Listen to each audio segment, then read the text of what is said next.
Você deixou pra trás a bebida, a farra, bebedeira Cigarro. e cigarro, e você conseguiu se viciar em ler e estudar, é isso mesmo? Isso mesmo, cara.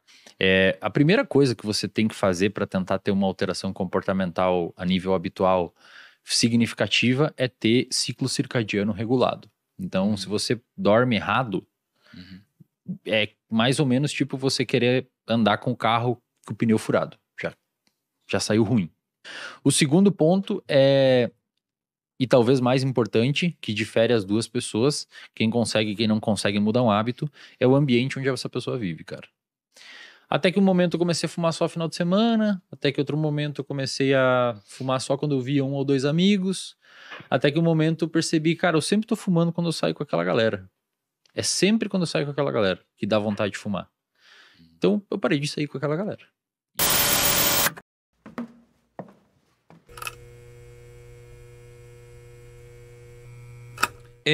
Você deixou pra trás a bebida, a farra, bebedeira Cigarro. e você conseguiu se viciar em ler e estudar, é isso mesmo? Isso mesmo, cara.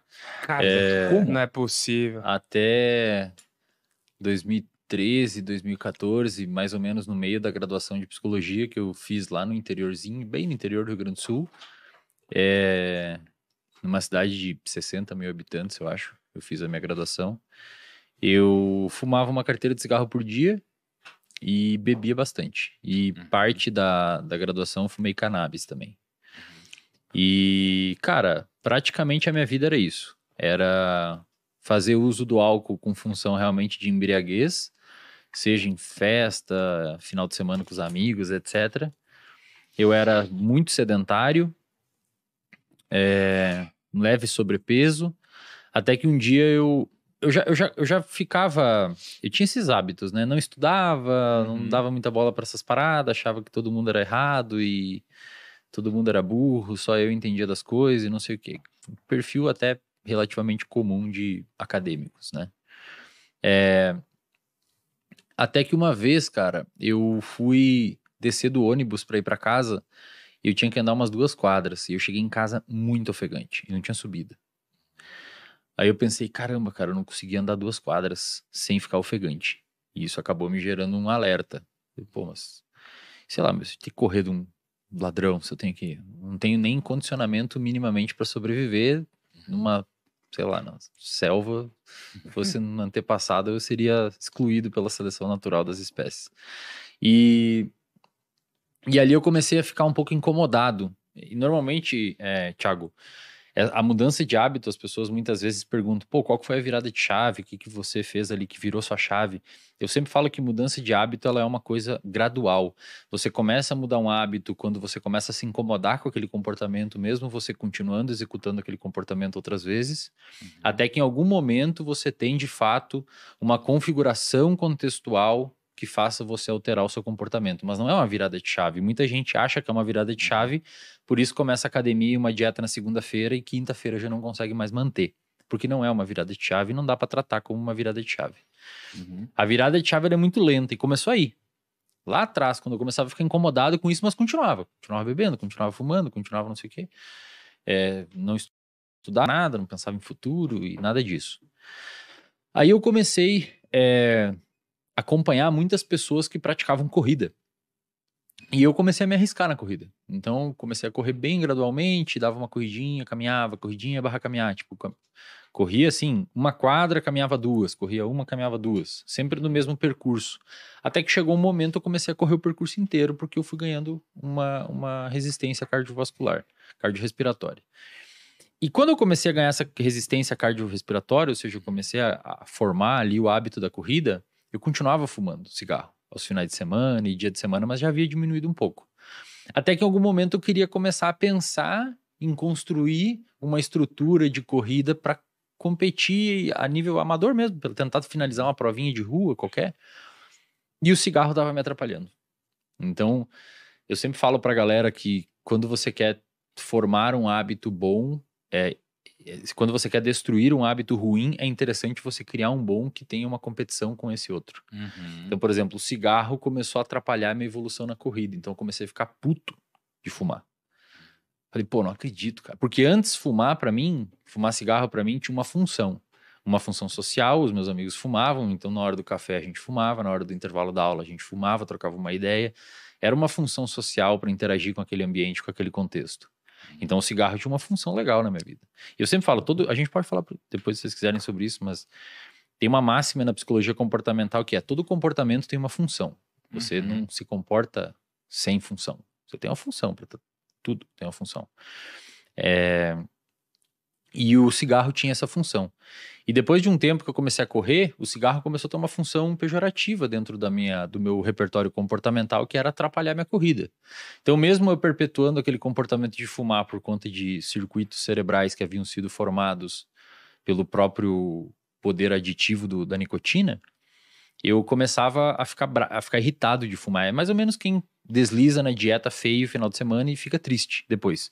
Você desliza na dieta por conta do seu comportamento ser condicionado para aquilo muitas vezes, ou pela disponibilidade do alimento, ou pela sua história de interação com o alimento, etc. Mas você fica triste muitas vezes depois. E a corrida começou a deixar o hábito do cigarro cada vez mais desinteressante para mim. Até que um momento eu comecei a fumar só no final de semana, até que outro momento eu comecei a fumar só quando eu via um ou dois amigos, até que um momento eu percebi, cara, eu sempre tô fumando quando eu saio com aquela galera. É sempre quando eu saio com aquela galera que dá vontade de fumar. Então eu parei de sair com aquela galera. E hoje a gente sabe que o vício, de uma maneira geral, é extraordinariamente contextual. Muito. Tanto é que a internação, que seria o passo mais extremo de um tratamento com um adicto, é nada mais, nada menos do que remover o sujeito do contexto e evitar contato com ambientes onde ele usava droga. Então, hoje a gente tem isso muito claro nos estudos em neurociência, que vício, de uma maneira geral, é muito contextual. Se você quer parar de beber, não vá ao bar, não saia com as pessoas que você sempre bebeu. Se você quer parar de fumar, o cigarro é o pior, e eu sempre digo que o cigarro é o pior vício de tratar, porque diferente de álcool e outras drogas, o cigarro ele infecta a vida. Você fuma no carro, fuma no intervalo do trabalho, fuma antes de dormir, fuma ao acordar, fuma no café. Bebida é diferente, você bebe em lugares específicos, então é mais fácil isolar aquelas variáveis. Cigarro, ele infecta a sua vida, é muito difícil. Mas a corrida foi meio que fez essa mudança de hábito, cara. Agora, a gente tem muitos hábitos ruins na nossa vida, né? E você tinha um hábito muito ruim e você conseguiu colocar um bom no lugar. E você falou que muitas vezes o que começa a dar esse gatilho, né, de começar aos poucos a ter essa motivação de mudar um hábito, de deixar um hábito ruim, é o próprio incômodo que é gerado pela consequência de fazer algo consecutivamente que vai te prejudicar de alguma forma. Só que eu não acredito que seja difícil para as pessoas identificarem, na grande maioria das vezes, o que é um hábito ruim, e ainda assim elas sofrem, elas gostariam de não ter um hábito ruim, mas conseguem ter uma função sempre, né, em algum hábito, de alguma forma, né, ter uma recompensa, geralmente em algum hábito. Eu queria te perguntar, o que diferencia, qual que é a linha tênue entre uma pessoa que consegue trocar um hábito ruim por um bom, como foi o seu caso, e uma pessoa, às vezes, como que o Lucão acabou de falar, que eu queria fazer isso e eu não consigo. Assim, o que diferencia alguém que consegue e alguém que não consegue? Olha, Thiago, essa pergunta demandaria alguns bons minutos de explicação, mas assim, tentando não ser prolixo, primeiro, você precisa, antes de mais nada, estabelecer um terreno fisiológico, se eu posso chamar assim, que permita a alteração do hábito. Vou dar um exemplo. O pessoal que acabou de comentar ali, né? Não lembro quem que falou, que seria bom chegar na geladeira de noite, ter meia-noite e ter um negócio X para comer. A primeira coisa que você tem que fazer para tentar ter uma alteração comportamental a nível habitual significativa é ter ciclo circadiano regulado. Então, se você dorme errado, é mais ou menos tipo você querer andar com o carro com o pneu furado. Já saiu ruim. Inclusive na clínica BeHealth que a gente tem, a primeira intervenção que a gente faz com todos os pacientes é ajustar o sono do paciente. Mas o que é dormir certo? Pelo menos de 7 a 9 horas por noite. 7 e 9? 7 a 9, isso. Alguns sortudos têm uma alteração genética que permite eles dormirem 6 a 6 horas e meia, mas é relativamente rara essa alteração, e se você está pensando que tem em casa, provavelmente você não tem. Não, mas eu acordo bem. Na verdade, tem estudos mostrando que se você priva pessoas de sono por exemplo, bota no laboratório. Esse estudo foi feito pelo Matt Walker, neurocientista hoje que é o mais pica assim, na área do sono. Levou a galera pro laboratório, lá nos Estados Unidos faz muito isso, tem grana pra fazer, né? No Brasil não tem pesquisa pra isso. E deixa um grupo dormir 8 horas, um grupo se acorda com 6, um grupo acorda com 4 horas de sono, outro grupo vira à noite. Quando você vai ver no outro dia, ou fazendo isso consecutivos dias, o grupo que dormiu 8, quando você vai aplicando sucessivos testes de função operacional do cérebro, memória verbal, linguagem, raciocínio, velocidade de processamento de informação, o grupo que dormiu 8 horas é o que vai mais rápido. Eles são cognitivamente mais afiados. O grupo que dormiu 6 é um pouco pior, o que dormiu 4 é pior e o que virou à noite é uma desgraça. E quando você aplica um teste de percepção subjetiva de cansaço, ou seja, você pergunta, Thiago, como é que você tá aí, cara, depois dessas noites dormindo 6 horas? O grupo que dormiu 6 horas responde que tá tão bem quanto o grupo que dormiu 8. Mas quando você vai mensurar objetivamente a função cognitiva, eles estão pior. Ou seja, em outras palavras, você fala, não, eu tô bem, mas quando a gente vai avaliar, você não... Entendi. Né? Então, dormir bem 7 a 9 horas por noite, para a população em geral, mas tem exceto crianças, tá? Criança dorme mais mesmo. Mas tem a gente falou aqui que tem um período, 7 a 9 horas, mas tem assim, cara, porque tem aquela galera que fala assim, eu sou um cara noturno. Não tem. Não existe paradas assim. Não existe mas humano. Não tem uma galera que funciona melhor de manhã. Eu sou criativo às 3 da manhã. Não. É o Batman.